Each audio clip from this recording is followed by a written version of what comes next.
Hello, welcome to another Maximum Power video. I'm Paul, and today I'm going to be having a look at an old fanzine. But before we get on to the main part, I just want to say just a couple of very quick shout outs and updates. First of all, shout out to you lot for downloading the show in June and actually making it a really popular month, because I know we only did one show last month. Granted, it was a big one while we did the part one of the all-time top 50 games. Part two is coming together. It's just taking a little bit longer, just usual real life things getting in the way and everything like that, but it's almost nearly all recorded and the editing underway to bring it all together, because we had such a great response to part one. We obviously want to make sure that part two's just as good, and also it's probably going to end up being about 4 hours long, which part one was quite close to that as well. So something, looking forward to seeing what people think of the other 25 games once they're announced. Also, just want a quick shout out to the team at NERG. That's where Phil was at weekend just gone. He had a great weekend there. He was telling me about it. He also did a Windjammers competition, where basically the prize was a £15 voucher for Southern Retro Games, won by Lee, our mate over there, and also he just gets like a lot of great import stuff with his trips to Japan. So it's turned into an advert there for Lee's store. While Phil was up there, I managed to get myself over to Arcade Club finally to check out floor 2. So many amazing cabinets in there and quite a lot of imported cabs as well from Japan. So it was great to obviously catch up with Andy, the owner, play quite a few different games, and just check out all the cabs there. If you have a look on our channel, you will see the quick walk around videos that I did. Just having a quick look. They're only a few minutes long each. It's just to obviously show what cabs are there currently, but as many of us will know, he does change them up quite a bit. If you've not been to Arcade Club, definitely worth checking out, just because there's nowhere else really like that, at least round here. But yeah, definitely worth going. We've also got coming up in about a week and a half now, Play Blackpool. So myself, Phil, Jake and Amy are going to be over there, play a few games, have a few beers. Not really bothered about buying anything, unless I see anything for the Super Play Top 100, which is a really good price, but I'm not holding my breath really. But yeah, other than that, that's really it on the whole catch-up type thing. Now, what I want to talk about today is fanzines. Now, I mentioned fanzines a little bit before when we covered Hyperplay RPG. I did that obviously on a previous video. So what I just wanted to take a quick look was, back in the day, Superplay, yet again, it's just doing something a little bit different. They started a column in issue 9, so July 1993, looking at fanzines. So just get it in shot there. Fanzines, Fan Hunter. So there we have like a few featured fanzines, obviously different styles and things like that, done by readers. I almost had listeners then. Done by readers, sent in. They tell you a little bit about the fanzine, tells you where to order it from. So obviously write to the home address, pay them a postal order for £1 or so. I know some that actually, did subscriptions as well. And also in the back of the Super Express, there's a little bit there, listing a few more. So one of the really popular ones that Superplay mentioned was one called Roll Call, and again that was featured in Hyperplay RPG, because they were big fans of that. Roll Call, covering role-playing games, something that Hyperplay RPG massive fans of as well. So back then there was just so many different fanzines. Now the one I'm going to mention now, it's a weird one really, because I don't actually class it as a fanzine as to put it, but it's not like your Super Play, your Sega Power, your Games Master type of magazine. It's a bit more raw in a way, and it's I don't know, like in a way cult status. Now this is one that I've heard about, and I do remember seeing it knocking about every so often. But it's the first time I've actually, sat down and read it. Now, what I'm going to be doing is looking at an issue of Electric Brain. Now, first of all, this isn't mine. This belongs to Matt Lamborn from RGDS, so massive thanks to Matt. Really appreciate that. I think it just shows as well that my magazine addiction has now gone through the roof, that I'm borrowing games magazines off people. It's almost like being back at school again. So, this got mentioned when we did the Console Concepts interview with the owner, Colin, that's RGDS, which was a fantastic episode. I really enjoyed that. Anything from back then, magazine-wise, which that I love. Just is that, nod back to, a simpler time and everything like that. I sound like an old fart. But this Electric Brain also got mentioned by Zai Nicholson when we did the Superplay episode last summer. God, it's almost a year ago now. And I'm pretty sure that Jason Brooks, ex-Superplay as well, also mentioned it. So when it got mentioned last summer, I was like, yeah, that rings a bell. So looking at this, just give a few thoughts really. It's £1. That's all. It's similar paper and similar style really to what this was like around this time. So this is from April 1993. It was well known for covering imports. So, you got things like PC Engine stuff there. You've obviously got a great import market for the Super Nintendo, something that Superplay covered quite a lot. So on the back cover, we've also got an advert there for Digitizer. Obviously really, really popular. And then we've also got half a page advert there for Crazy Consoles. So, a couple of adverts in there, but not really that many. So, just having a quick look. So, On Lee was the editor. Now, a few people have been asking, what's he up to nowadays? Where is he? We want to talk about Electric Brain. So, if anyone's out there, I want to help Matt, not set him up, that sounds a bit weird, but see if we can get Matt talking to him, and then see if that can lead to a bit of an interview, because I know that Matt's a massive fan of this magazine. So I promise, again, I'm looking after it while it's in my care. I think my wife thought I was buying more magazines. Nope, when I told her I borrowed it, she just went, oh god. But anyway, so straight away, set out just like a normal magazine, when I say normal magazine, your high street mags like your Games Master and things like that. Even though some people did say you could get this in WH Smith's as well. So you got a couple of adverts there, and then you've just got your little editor's little bit there telling you about what's going on and things like that. And you got your contents page and quite a lot of reviews in such, not a really thick magazine. But there's a lot of games being featured in this, definitely. So let's have a quick look. So I can't remember exactly how many issues this went on for. I don't think it was too many more. I have obviously tried to do a bit of research and read up on it. But anyway, so what have we got here? First things first, like most magazines, we've got news. So what have we got? We have NEC New Duo R, something that I've never actually played before, even at, things like Play Expo and stuff like that. We've also got Laser Active Update. We've got this, the Mega CD coming soon, official. Little box out there. So what's it saying? Let's have a quick look. It's talking about the Mega CD coming out in the UK. I'm surprised it was so late, 1993. No, I'm just losing track of my dates, something that never ever happens. And it's talking about, a 6-in-1 Arcade Classics disc. And it says it also comes with a Sherlock Holmes game as well.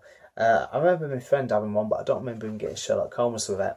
But anyway, we've also got a little bit of news here on the Barcode Battlers. Or Barcode Battler, don't know if anyone actually used one of those back when we were kids. Oh, well, back in the day, we'll say. And then we've got a load of software news. So first of all, we've got a little bit of hardware stuff, and then we've got a load of software news there. So looking at all these upcoming games. So this is looking at games just after Consumer Electronics Show, CES.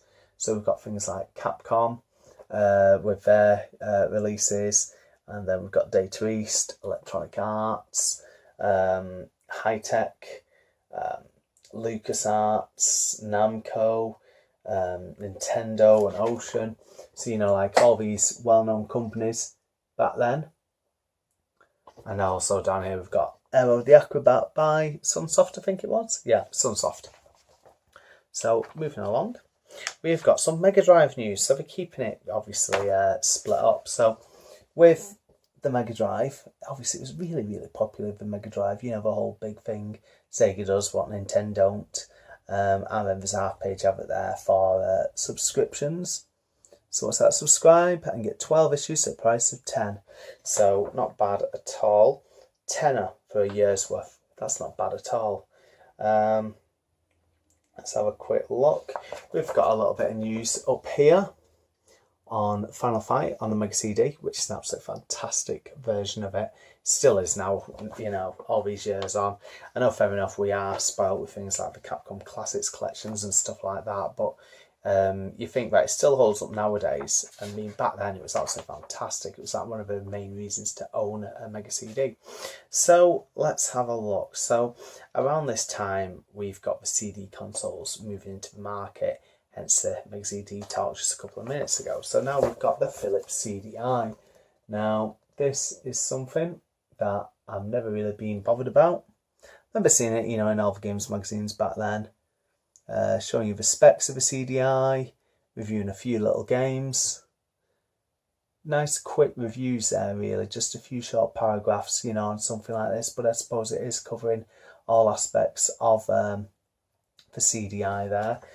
Just having a quick glance, Palm Springs Open, so golf game 79%, and Escape from Cyber City 92%. So next up, we have got some PC Engine news and some handheld news. So obviously around this time, your big one is really still the Game Boy. Just having a quick look at this. So you got like a load of Game Boy news here. Although you've still got a few bits of Game Gear stuff as well. I think really by around this time the links had just gone. I still don't even remember one person like in my you know, group of mates who even had a Lynx. I think we got rid of it quite quickly as well. And then PC Engine is a console I'm not too well up on. I know they always have them, you know, at the games events and stuff like that, but is it BC Kid there, or Bonk's Adventure? Yeah, done by Hudson Soft, just pointing there. Moving along. I mean, the thing is, like, looking at this, the pages don't look really, really cramped. It's set out quite nicely, you know, like in all the little boxes, you know, with all the different companies there. So it's easy enough to digest, you know, your eyes aren't just glancing here, there, everywhere. Now, here we go. It's a big, you know, review. The main game. We have got Cybernator of Assault Suit Vulcan. So, again, like a lot of magazines back then, but this, again, the layout is quite good. We've got the main review here on this page, telling you a little bit about the game. And then we've got 88%, one reviewer gives it. On the other page, 94%. And then it's at 81%, probably the lowest review I've ever seen for this game. Really, really surprising that. And again, a message at the bottom, have you subscribed yet? So let's have a quick look. So they also tell us this, a little bit about how they rate the games and, you know, the sort of like ethics of the reviewers, you know. So quite good to see that. Just trying to think if, yeah, the 81% guy just doesn't think it's going to last that long. The lastability, you know, it doesn't, you know, rate that highly. I have played Cybernator fairly recently, and it's still not a bad game. But anyway, we'll move on. So, we have got Powermonger on the Mega Drive, and then another here for Swap Line, where readers can, you know, write in and swap games and stuff like that. Quite a nice little thing there, you know, and just suppose it's just putting as much trust in people as you would like on eBay nowadays. And then we've also got this. Oh, right, okay. It's called 46 million years ago. Now this is actually Evo.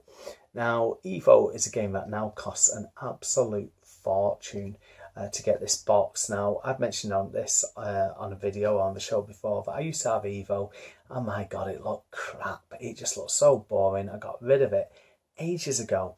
Like I got rid of all my collection back then. Although in the last 10 years of me, you know, selling my collection and starting to buy it again, the value just went through the roof. So luckily, not in the Super Play Top 100, so I've not got to replace it. But it just, I don't know if any like of you guys have actually played Evo and see what you think of it, but it just didn't appeal to me one bit. And then we've got a little mini review here of a game called Imperium, 30%. Still, you know, a little bit of text about it. No screenshots with that one. Then we have got Super Famicom game. We have got Lethal Weapon done by Ocean. Not a game that ever got really great reviews, 55% there. And then we've got Roller to the Rescue on the Mega Drive, 87%. See, I owned this fairly recently, then I got rid of it because it just annoyed me. Some game that I just really did not get on with. Then we've got Jerry Glanville's Pigskin Tournament. So American football game, not something that's ever going to interest me. And then we've got California Games 2 on the Super Famicom, 55%. So again, not a great review there. And then we've also got the next month, well, not even next month page really, just the next month a little bit. So it's all about saving space as well, and making sure these pages are as full as anything. Then we've got a big feature. Now, I think most magazines have probably done this feature in the past. We're looking at joysticks and joypads. So this got mentioned on Twitter fairly recently, and I think it was Matt that started it. And he was saying, what was your favourite third-party Super Nintendo pad? So, you know, going through them all and stuff like that, because back then you tended to have your one that came with it, the official one, and then usually you just get a third-party pad, you know, just so your mates would come around and just go, there you go, you got a third-party pad. Some were better than others, some were still quite good though. So this is just having a quick look at, you know, review and rating a few of the sticks. You've got the Mega Drive arcade stick just there, something that I do own. I've not used it for absolutely ages though, but you know, if you're playing something like a shoot 'em up, I think it'd be quite handy. And then we have also got a comic strip there. It's definitely making me think of this now. Collins Console. I'll have a read that later. And then the end of that feature. More reviews. So we've got basically a beat 'em up roundup. Beat 'em ups roundup, sorry. So a load of beat 'em up games put together over a couple of pages. So we've got Fatal Fury on the Super Famicom, 60%, not really that great. And that's one person's view, and the other person gave it 77, which is, you know, probably about right. I think when I look back at magazines back around then, it used to be around the 70s. And then we've also got Brass Boss, 45%, a game I've never ever heard of or played. And then we've also got Power Athlete, 60%, and I'm pretty sure Super Play did review that and weren't that impressed. A few more beat 'em ups. There we go, just have a quick zoom out there. And then we've got Aliens vs Predator on the Super Nintendo, known for being absolutely awful, 40%. Then we've also got Combat Tribes underneath, 60%. Now with Combat Tribes, this was a game I absolutely loved on arcade. Like when I was a kid, the fair had come to our little town, and that is one, as well as another game called Vendetta, which I used to play quite a bit. Anything like scrolling beat 'em up stuff I absolutely loved, and I still enjoy playing, you know, nowadays. Some are better than others. I think you see that, you know, the older you get. But yeah, Combat Tribes, I did have that on American cartridge, and I got rid of it probably about a year ago. Not one that I was bothered about keeping in my collection. And then you've also got Rushing Beat Run, something that I've mentioned before, 70%, so not that bad score. What else have we got? Ranma Half Part 2, a game that I've actually owned as a kid back then. 75%, 1-on-1 beat 'em up, so that's not too bad. And then Shakan, the Forever Man. So some Mega Drive action there, 60%. Then there's this little box out here. Okay. Just think, so again, this is to do with subscription. So obviously the big thing for this magazine to survive would be to, gain subscribers. So it's saying here, just think what you could do with £2. How about a champagne weekend in Paris, or a flashy new sports car, or maybe a vinyl copy of the latest Rolf Harris single? Oh God. Well, £2 is what you save when you buy an annual subscription to Electric Brain. See page 9 and you could be on your way to fulfilling your dream. So, I think that's the third time, saying, come on, subscribe. Because again, if people put so much effort into doing about a 40-page magazine, then, it's trying to, keep the readership up, challenges that all magazines face. Anyway, we're just going to carry on with a few more reviews here. We have got Art of Fighting on the Neo Geo, 92% there. Absolutely fantastic. Obviously, it's a Neo Geo game, and you know what to expect for some of those fighting ones. And then you got Global Gladiators, Mick and Mac, 75% on the Mega Drive. Not a great game. Have I still got that? Did I get rid of it? Yeah, I've got rid of it. I'm just looking at the Mega Drive games. And then you've got Bomberman 93 on PC Engine. Fantastic game. Love Bomberman games. What have we given that? 97%. That's from both reviewers there. Absolutely fantastic, 97%. Then we've also got this month's Celebrity Profile with the editor of the magazine. So just to read out a couple of little things. Favourite console games, Street Fighter 2 and Mario Kart on Super Famicom. Mega Drive, Streets of Rage 2, Super Shinobi and Devil Crash. And PC Engine, R-Type, Super Darius, Bomberman 93, Gate of Thunder, World Cup Tennis and Parodius. And on Game Boy, Tetris. So some really good games there, a few of my favourites as well. Favourite coin-ops, Gauntlet 4, with 4 people playing it, a sack of money. Yeah, it's definitely needed. Dragon's Lair, Darius 2. Favourite game music, Streets of Rage and early Rob Hubbard. Just whizzing through a couple of bits here. Favourite films, Terminator 2, Aliens. Favourite TV programmes, Tomorrow's World, 60 Minutes, Noel's House Party. Okay. And what else? Dislikes is Amiga dying all the time and lack of good console shops in Nottingham. And also inability to read Japanese. Likes playing games, shopping, reading other publishers' console mags. But yeah, not bad. And then let's have a quick look. That's more or less it there. So just going to the last couple of little pages now. We've got another feature looking at 1993, The Machine Age. So this is predictions for the rest of 1993. I don't know how many of these actually came true. Let's have a quick look. So Atari announces the launch of a Jaguar. That's in June, so obviously that was probably around that time. What else?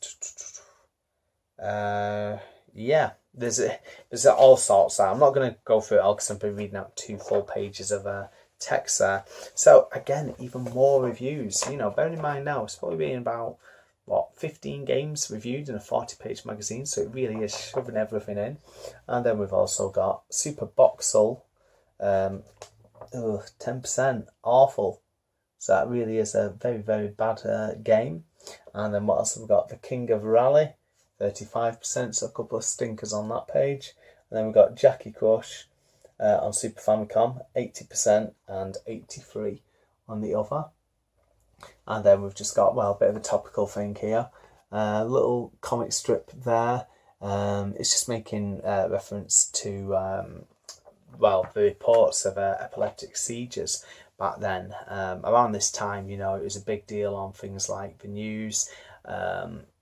The news, God, yeah, everyone knows the news, and also in magazines, newspapers and things like that, that video games are bad for you, obviously they're causing epileptic seizures and things like that. They obviously had to start putting warnings in, you know, take a break if you start feeling dizzy, step away, things like that. I mean, my mum's got epilepsy, so I think when all this was going on when I was a kid, it was, alright, she was a bit more full on for a while. It didn't last too long. I think it was only about a month or so, and then it's like, well, look, if you're going to be affected by that, you already are going to be affected. But it's sort of like any sort of news story of that kind, it does sort of go away quite quickly. That's not to say that, you know, people haven't been affected by games. It's just sensationalized it, you know, quite a bit, really. Which is quite unfortunate. You know, it's just like when you see all things like violence in video games, you know, anything for a story sometimes as well, sadly. But anyway, I'm getting a bit heavy there. Just last couple of little bits now. Last couple of reviews. We have got Super Swiv, which we've given 88% and 77% on the Super Famicom. We've got the letters page, something every magazine needs. I said before, I absolutely love reading people's letters and you know, seeing people's thoughts and asking questions, you know, what game's better out of these, what should I buy and stuff. Then again, more games reviews, so it's broke up quite nicely, so it's not just like half a magazine just of games reviews. He has, you know, the later magazine, you know, quite balanced. So we've got Gradius 2 here, given 91%, quite a small review. Then we've got Readers' Wives, bit of a Viz type joke there as well, really. So Reader's Wives scoreboard, so sing your best scoring and get it printed in the magazine. Here we've got another review there, Populous 2, 95% is that? Yeah. And Megalomania, 80%. So Megalomania is something I played a lot on my ST as a kid. And then we have got a few tips, something all magazines need. And then we've got an advert for Console Concepts, as just previously mentioned a little bit earlier, when Matt did the episode based around this very, very popular mail order company and shop. And that is it. So again, a massive thank you to Matt for lending me that. I'm going to have a quick, you know, proper look through myself, read it, get it sent back in the post to you. I'm sure it was called something else before Electric Brain, you know, I'm sure it had that rebranding. But as said, if anyone else has got, you know, other issues of it, you know, share your pictures, comment, you know, and anything like that. You know, I love obviously replying to comments on these videos. And again, keep supporting the show. iTunes reviews do help. We had a few within a week, which was a massive, massive boost. And yeah, that is absolutely everything. So again, guys, tell us what you think. Hope you enjoyed that, and I'll see you all soon. Thanks a lot. Bye.